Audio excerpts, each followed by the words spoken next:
We were touring in Europe, and both Hillel and Anthony were having problems at the time, but they were, as a team, united to clean up. And they did. They were doing great.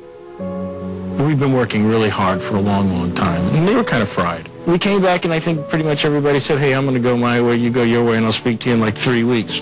But without the mutual support between Hillel and Anthony, the time apart proved to be ill-fated. When we got back from playing, we were pretty much just on a clean-headed level. And we both disappeared into our own worlds of getting high again. Several days later, on Friday, June 24th, James received an unexpected phone call from Hillel. He told me that he was thinking about the heroin again, and I begged him not to do it. And told him it was like Russian roulette, that, you know, spinning the barrel, you can die at any time, and there was a big pause, and he said I was right. And that was like actually the first time he said, I love you. And I said to him, I said, let's start hanging out more often, let's start doing things together, and he said, definitely, definitely. And I didn't have that chance, because after that... That would be the last conversation James would have with his brother. Hillel hung up the phone and shut himself off from the world. We couldn't find Hillel, you know. I'm their manager. My job is basically to be a pain in the ass and call everybody every day. Hey, what are you doing? How are you? What's going on? And I couldn't get an answer on Hillel. We called, you know, anybody, you guys hear from Hillel? You hear from Hillel? Nobody heard, nobody heard. The weekend passed, and still no one was able to reach Hillel. Then on Monday, June 27th, the horrible truth was discovered. Police entered Hillel's apartment and found his body. Authorities believe a few days prior, on June 25th, 1988, 26-year-old Hillel Slovak had overdosed on heroin. The night he called me and said, I love you, he knew he was going to do heroin that night. He was ashamed of it, I'm pretty sure. He's like, how did I get wrapped up in this drug?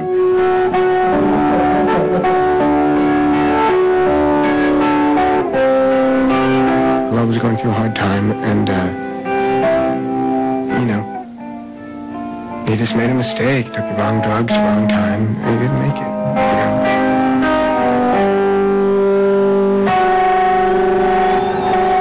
I did not accept the news. I was, you know, very much under the influence when I got it. I came back after being gone for a few days from my house, and my girlfriend told me, and I just refused to accept it. Anthony, having lost one of his closest friends, escaped to a small fishing village in Mexico. There he tried in vain to kick heroin on his own. I didn't actually stop using at that point. For whatever reason, you would think your best friend dies, okay, I've had enough. But it doesn't work like that, at least with my experience. 10 days later, Anthony returned to Los Angeles and checked himself into drug rehab. Though it would be a lifelong battle that he wouldn't always win, Anthony was determined to stay clean. I got back from Mexico and got out of the hospital and, you know, one more time said, okay, I'm going to be cool now. And then it was Flea and Jack and myself and our manager, Lindy, sitting on a sailboat in the Pacific Ocean. And we decided to talk about what we were going to do. Saddened by his friend's death, Jack Irons quietly announced that he was leaving the band. And he left, and sort of Flea and I looked at each other and we said, you know, what do we do? My friends are so depressed. After losing their guitarist and drummer, only 2 of the Chili Peppers' 4 founding friends remained. But Anthony and Flea decided to carry on. We knew that we weren't done yet. We knew that the life of the Red Hot Chili Peppers, you know, still had untapped creative energy, you know, that we didn't want to go to waste. And he and I were still best friends. For a new guitarist, they didn't have to look any further than one of their biggest fans, 18-year-old guitar prodigy John Frusciante. He's definitely a genius. He's got that mad scientist, guitar, art, love, spirit, genius in him, but he doesn't know how to drive a car. He doesn't have a credit card. You know, he doesn't function in the same road with the rest of the world, which is what makes him great. When I first joined the band when I was 18, Flea and Anthony called me up. I kept real cool when I was on the phone with them, and then I hung up the phone and I screamed, "I'm in the Red Hot Chili Peppers!" And I ran across the house and I jumped up on a wall, and there was like these footmarks on the wall of that apartment. With John Frusciante on board, it was time to find a new drummer. The hard-hitting Chad Smith was the last of more than 30 to audition. We just started playing, and we had this connection, like, right off the bat, a musical, like, explosion that happened. I'm yelling, I'm playing, I go, come on, let's go!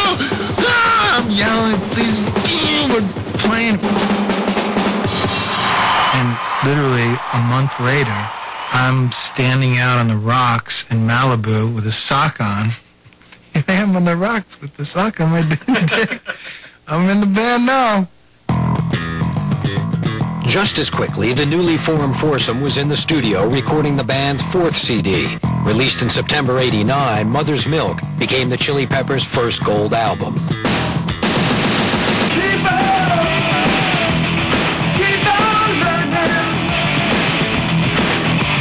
I remember the first time I heard them, like, on a modern and big rock radio station, my jaw was on the floor.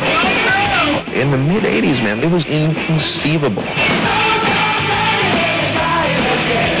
Mother's Milk was a great time. We were touring like crazy. We were absolutely rocking, feeling really good.